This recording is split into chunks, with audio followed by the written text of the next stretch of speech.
Et voilà, après une semaine, nous nous retrouvons pour cette lecture des textes liturgiques du temps et sans originalité aucune.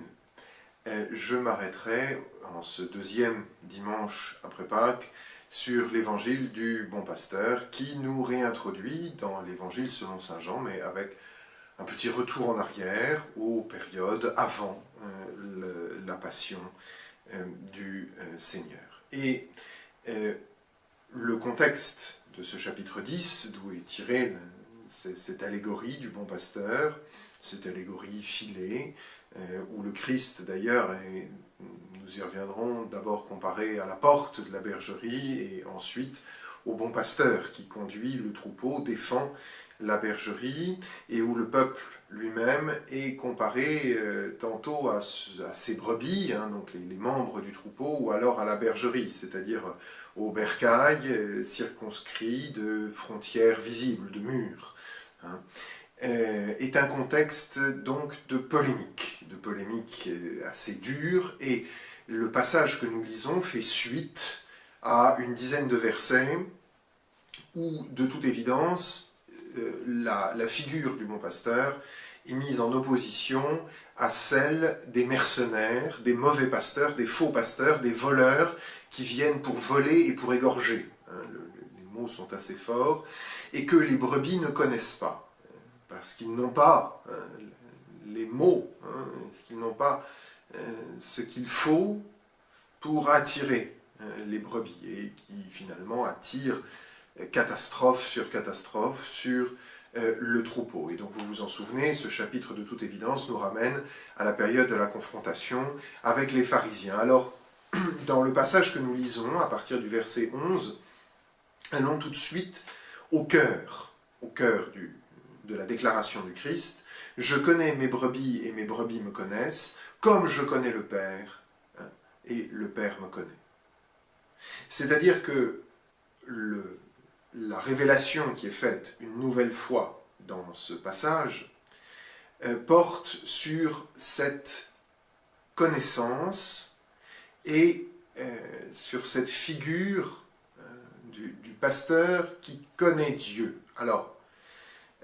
la leçon, elle réside dans la comparaison. Comme le Père et moi, nous nous connaissons, moi qui suis le bon pasteur et mes brebis, nous nous connaissons. Je connais mes brebis et mes brebis me connaissent. Alors, cette connaissance, elle nous renvoie en fait à une familiarité, une unité qui est celle du Père et du Fils, et qui est une unité incréée, un lien qui est celui de la charité subsistante dans la Trinité. Et tout le passage où le Christ dit que, au contraire du voleur qui vient pour voler et pour tuer, le bon pasteur, lui, est dévoué et donne sa vie pour ses brebis, signifie que le bon pasteur, qui est lui-même, reçoit comme un débordement de la charité incréée, de la bonté incréée du Père pour les brebis. Et donc, dans ce passage, nous avons une affirmation, dans cette similitude, comme le Père et moi, comme les brebis et moi, dans cette similitude, nous avons une affirmation de la divinité du Sauveur. En effet, la figure du bon pasteur renvoie évidemment à toute une littérature de l'Ancien Testament, et notamment à la figure de David qui est berger. Et les paroles que le Christ emploie ici ne sont pas sans évoquer les paroles que David emploie devant le roi Saül au moment d'aller combattre Goliath. Et Saül lui dit, bon, écoutez, vous êtes gentil, mais a priori, Goliath est un guerrier expérimenté, plutôt fort, vous avez plutôt l'expérience de la tombe du mouton, si je comprends bien. Voilà.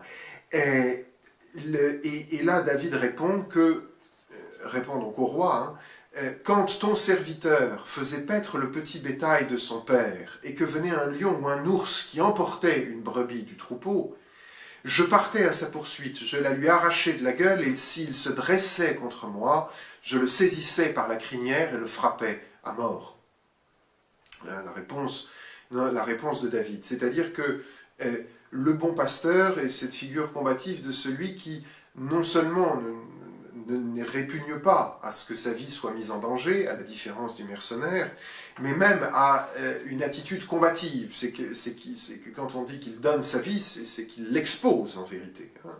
Il expose sa vie pour le salut des brebis. Et vous noterez que là aussi, cette parole de David nous renvoie à un certain rapport entre le serviteur et le fils, d'une part, et le père, d'autre part. Hein. C'est quand je faisais paître le bétail du père que j'exposais ma vie.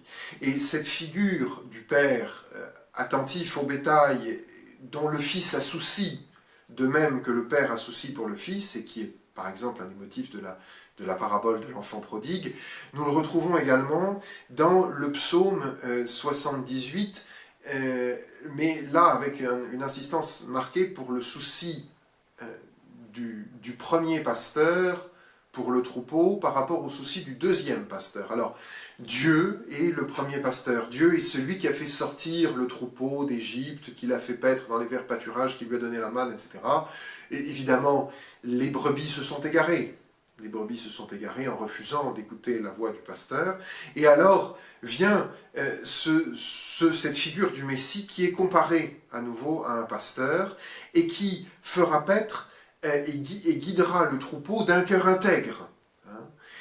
Là où Dieu, qui était le premier pasteur, avait déjà fait paître le troupeau. C'est-à-dire que cette figure du Messie pasteur, ou du fils qui a souci du troupeau du père, selon la réplique du roi David que j'ai citée juste avant, nous renvoie donc à ces prophéties de l'Ancien Testament qui annoncent ce Christ pasteur qui va exposer sa vie pour ses brebis d'une façon qui est tout à fait semblable à ce que Dieu fait, qui est identique à ce que Dieu fait.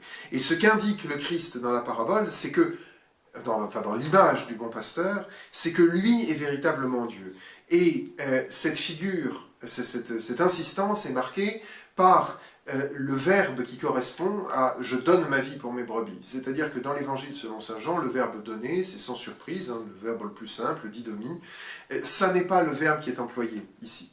Le verbe qui est employé ici, c'est un verbe qui veut dire « je dispose de ma vie ». Et un peu plus loin, au verset 18, hein, « Pourquoi le Père aime-t-il le Fils ? Parce que, dit le Fils, j'ai le pouvoir de donner ma vie et de la reprendre. » Autrement dit, ce qui préside à l'œuvre de salut, hein, ce qui préside à l'œuvre du bon pasteur, c'est ce commerce intratrinitaire, c'est le fait que Jésus-Christ est vrai Dieu et vrai homme, qu'il est vraiment celui qui a le pouvoir de donner sa vie et de la reprendre, qui dispose de sa vie, qui connaît le Père de toute éternité comme le Père le connaît, et qui en même temps est le véritable descendant de David, c'est-à-dire qu'il est aussi véritablement homme, il est vrai Dieu et vrai homme, et c'est en cela qu'il est sauveur. Alors, le troupeau maintenant, le troupeau, parce qu'il y a la connaissance intratrinitaire qui marque aussi que l'amour du pasteur est un amour de charité incréé, mais le troupeau, eh bien on a vu dans le psaume 78 que ce troupeau, puis dans le psaume 78 et puis dans de nombreux passages, que ce troupeau c'est un troupeau très très très infidèle, hein, le peuple à la nuque raide, etc. Celui qui ne veut pas entendre. Hein. Et alors là, il y a évidemment une autre image biblique, hein, qui est se connaître, ça renvoie en fait directement à l'alliance. Tu ne connaîtras pas d'autre Dieu que moi. Et au livre d'Osée, le commandement est rappelé, mais rappelé sous la forme de l'histoire des multiples abandons d'Israël. C'est-à-dire, je vous ai fait paître dans le bon pâturage, de Dieu vous n'en connaissiez pas d'autre que moi, nous étions l'un pour l'autre unis dans l'alliance, et quand vous avez été rassasiés, dit le livre d'Osée, vous m'avez oublié, vous avez perdu votre connaissance, vous avez abandonné votre connaissance, et puis alors vous avez adoré les idoles, vous avez mis la réalité créée à la première place, parce que vous étiez dans l'abondance et le bonheur. Et ce manque de connaissance du troupeau pour le véritable pasteur est présenté en fait comme une infidélité quasi-conjugale, si vous voulez. C'est-à-dire que l'alliance a été brisée par le manque de connaissance.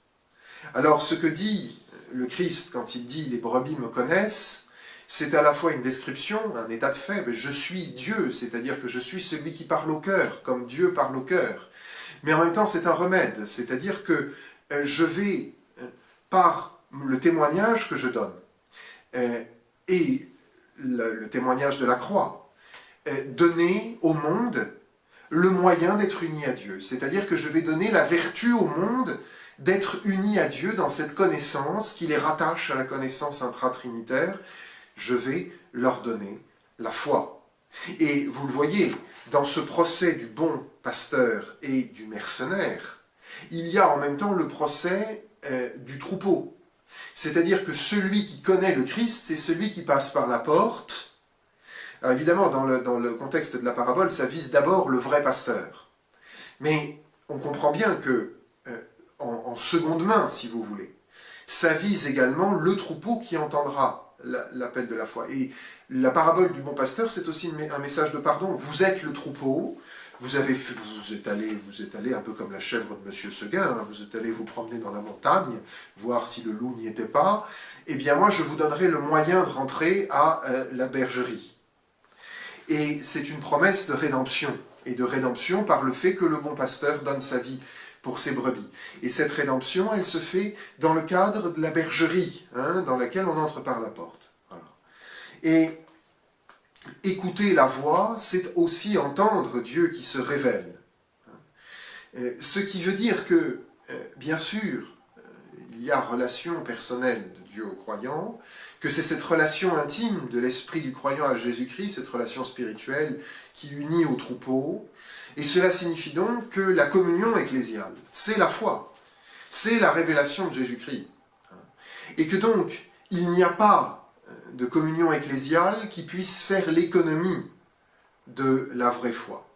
Et c'est ainsi qu'on voit que le schisme, c'est-à-dire la séparation d'avec l'Église, d'avec le gouvernement et les sacrements de l'Église, conduit en général à des erreurs dans la foi, c'est-à-dire à l'hérésie, et que, d'autre part, l'union à l'Église ne se fait pas autrement que comme union à son chef, qui est le Christ, une union dans la foi. Et alors cela me conduit à une dernière précision d'ordre exégétique, c'est que le texte latin que nous lisons dans cette liturgie du deuxième dimanche après la Pentecôte termine en disant, voilà, il y aura une seule bergerie. Hein, le mot c'est ovile, hein, c'est le bercail, la bergerie.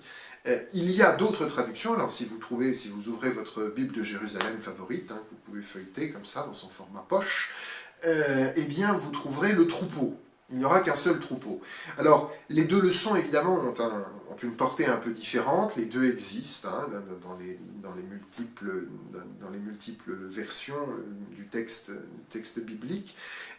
Il est évident que la leçon, il n'y aura plus qu'un seul troupeau, mais davantage l'action sur cette communauté de foi, tandis qu'il n'y aura qu'une seule bergerie, nous ramène à ce qui était le contexte général du passage, c'est-à-dire le travail des pasteurs vis-à-vis du troupeau, et aux limites visibles du troupeau, c'est-à-dire à cette unique Église unie par la foi en son chef.